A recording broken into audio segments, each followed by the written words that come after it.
innocent until proven guilty has usually been the benchmark that most rational Indians have subscribed to. Right at the onset of this very quick broadcast, I want to put it out there that we or I are in no capacity defending a particular person or are here in defense of someone. Who is guilty, who's not guilty, who's a criminal, who's not a criminal, is for the law to decide.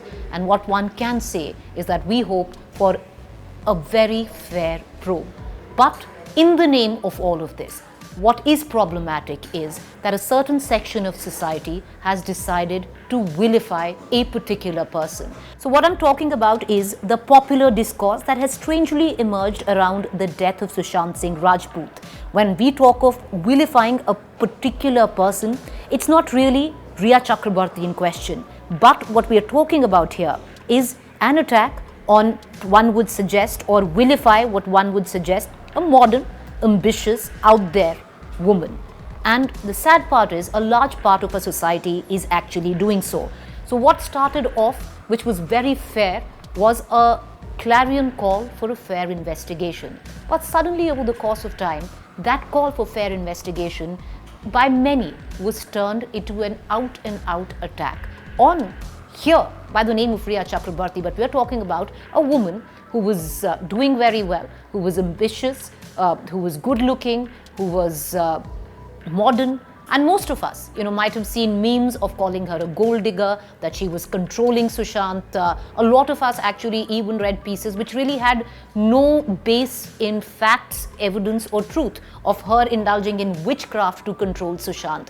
You might have seen it at play even in a lot of media channels as well. But I'd like to give you a fact. Till now, whether or not Rhea Chakraborty indulged in witchcraft has never been established. It's not been established by either the Bihar police or the Mumbai police. If Rhea Chakraborty is guilty, if she has indulged in financial bungling, siphoning off Sushant's money, if she's even abetted suicide, have a fair probe. Prove it if she has been a part of that. But on the other side, there's a lot going on the sidelines. And why I say that, I'd like to give you some more examples. As we speak, like I said, charges of witchcraft which have not been proven. Number two, even in Bihar right now, the numbers of videos that you would come across vilifying, making fun of Rhea Chakraborty, Bhojpuri videos, some extremely crude, extremely crass, targeting, abusing Rhea Chakraborty as well. And most of the lyrics, if you actually go through, talk about her short clothes, talk about that she was attractive, she was ambitious, she was modern, therefore she was controlling Sushant. The very fact that here is an adult man who of his own volition was dating Rhea Chakraborty. Yes, if there is a theory which needs to be investigated of him being emotionally compromised in terms of medical health, that needs to be investigated. But actually targeting her for controlling Sushant in terms of emotionally, mentally, without any proof is the question that we are trying to raise. And it's something which has a larger connotation to it. You and I, in our regular lives, so many times you hear that, even our relatives sometimes talking when they talk about, oh, the woman corrupted him. Him being the man and woman being the cause of corruption. Let me give you another example, a very recent example. And the irony can't be starker. The Supreme Court, in its order, saying that a daughter is entitled to equal property rights in retrospect under the amended Hindu Succession Act. The order only came 2 days ago. I want to take you through the fine print of that order, where Justice Arun Mishra, at one end, uplifted women by giving retrospect property rights to women on parental property.